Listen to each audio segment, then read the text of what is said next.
ఇది సత్యవాక్యం, జీవవాక్యం, ఇది దేవుని ప్రేమ కావ్యం. ఇది సత్యవాక్యం, జీవవాక్యం, ఇది దేవుని ప్రేమ కావ్యం. ప్రియ సహోదరి సహోదరా, చాలామంది నేను కష్టపెట్టి ఉన్నారని, లేదా నీవే ఎవరినైనా బాధపరిచావని, గాయపరిచానని ఏదో ఒక ఆలోచనలతోటి వెనక్కి వెళ్ళలేవు. నువ్వు సమయాన్ని వృద్ధిగా చేసుకోకు, ముందుకు పరిగెత్తు. ఫిలిప్పీలకు రాసిన పత్రిక 3:13 చూసుకుంటే, నేను దేని నిమిత్తం క్రీస్తు చేత పట్టబడితినో దాన్ని పట్టుకున్న వలనని పరిగెత్తుచున్నాను. వెనక ఉన్నవి మర్చి ముందున్న వాటి కొరకే వేగిరపరచు. క్రీస్తు యేసునందు దేవుని ఉన్నతమైన పిలుపునకు కలుగు బహుమానమును పొందవాలని గురి ఎద్దకే పరిగెత్తుచున్నానని పౌలు అంటాడు. పౌలును దేవుడు దర్శించక ముందు ప్రభు యొక్క శిష్యులను బెదిరించుచు స్టెఫెన్ను చావుకు సమ్మతించిన వాడుగా ఉన్నాడు. ఇప్పుడు అంటాడు రోమా 7:22, అంతరంగ పురుషుని బట్టి దేవుని ధర్మశాస్త్రం నందు నేను ఆనందించినాను, కానీ వేరొక నియమం నా అవయవంలో ఉన్నది, నాకు కనబడుచున్నది.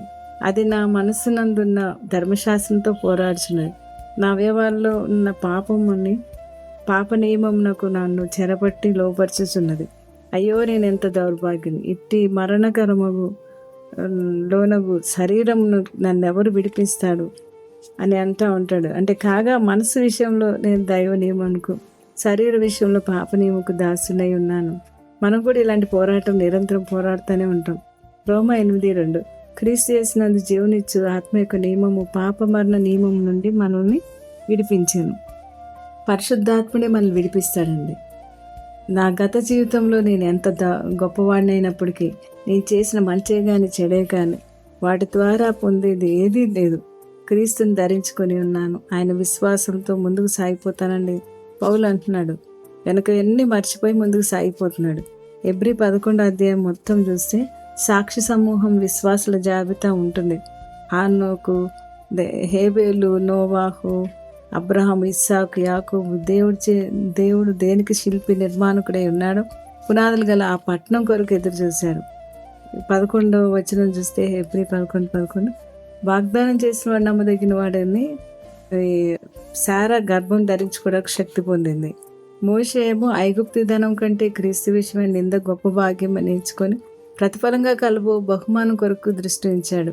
విశ్వాసాలను బట్టి రాహాబు వేగుల వారిని సమాధానకరంగా చేర్చుకొని తన వారినందరినీ దక్కించుకుంది.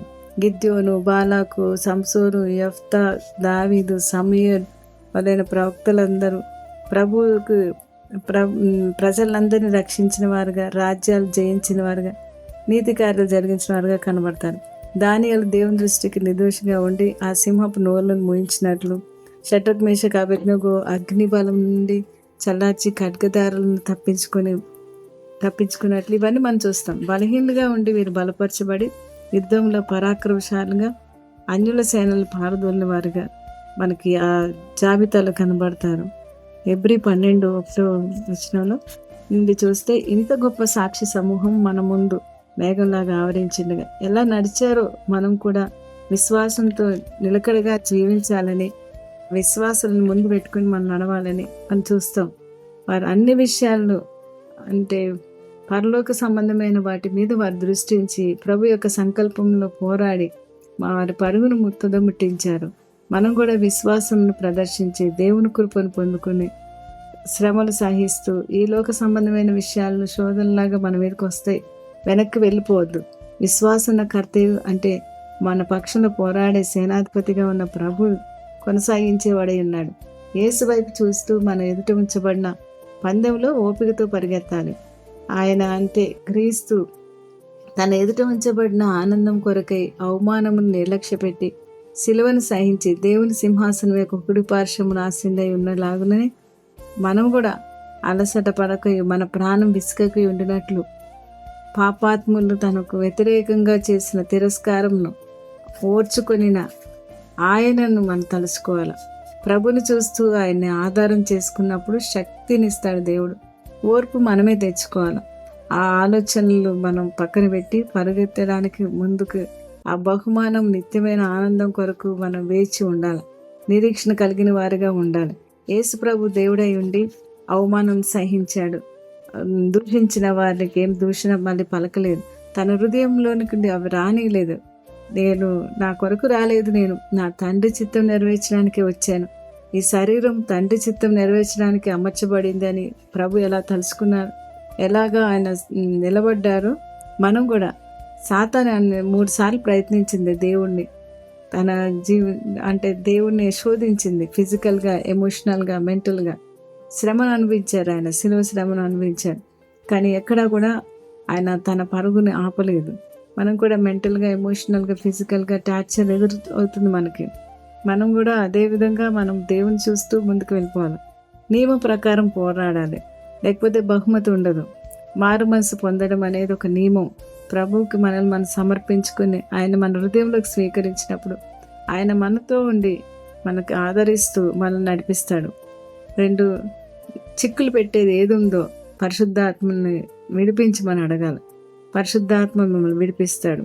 3 యేసు ప్రభు వైపే చూడాలి. ఎమోషనల్ ఫీలింగ్స్కి దేవుని ఏమున్నప్పుడు దేవునికి చెప్పుకోవాలి. నాకు సంతోషం కలిగితే నాకు సంతోషంగా ఉంది ప్రభా అని, కోపం వస్తే నాకు కోపంగా ఉంది ప్రభా అని. నీ ప్రతి ఎమోషన్ దేవునికి షేర్ చేసుకున్నప్పుడు ఆయన నిన్ను గైడ్ చేస్తూ ఉంటాడు. నీ క్రియలను బట్టి కాదు, కృప ద్వారానే రక్షించబడ్డావు, కృప ద్వారానే క్షమింపబడ్డావు, కృప ద్వారానే విమోచింపబడ్డావని ఎప్పుడు నీ హృదయంలో అనుకోవాలి. ఆయన కృప నువ్వు ఏది చేయలేవో అది చేయించేది, నువ్వేది జయించలేకపోతున్నావో దానికి నీ కృపనిచ్చి ఆయన జయించేలా చేస్తాడు. నీ శక్తి చేత, నీ బలం చేత కాదు, కానీ దేవుని కృప ద్వారా నీకు జరుగుతుందని ప్రతి దాని విషయంలో నువ్వు ముందుకు వెళ్ళిపోవాలి. అది దేవుడు నీకు ఆ యొక్క ధైర్యాన్ని, ఆ బలాన్ని, ఆ జయించే శక్తిని ఇస్తాడు. నీ జీవితం ఎంతో ధన్యకరంగా ఉంటుంది. ప్రార్థన చేసుకుందామా?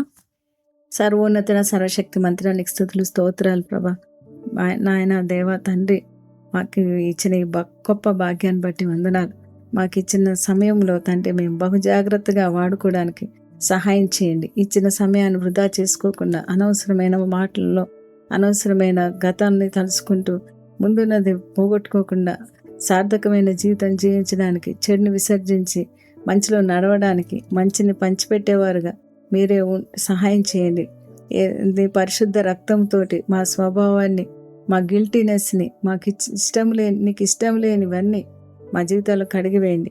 కఠినత్వాన్ని తీసివేయండి. ఒప్పుకుంటుండగా పరిశుద్ధాత్మ దేవ క్షమించి, దేవా మేమేమి చేయలేకపోతున్నాం చేయగొట్టకు కృపనివ్వండి.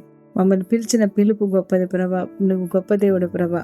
ఆ దారిలో నడవడానికి, ఆ గమ్యం వైపు పరిగెత్తడానికి పరిశుద్ధాత్మ సహాయం చేయండి.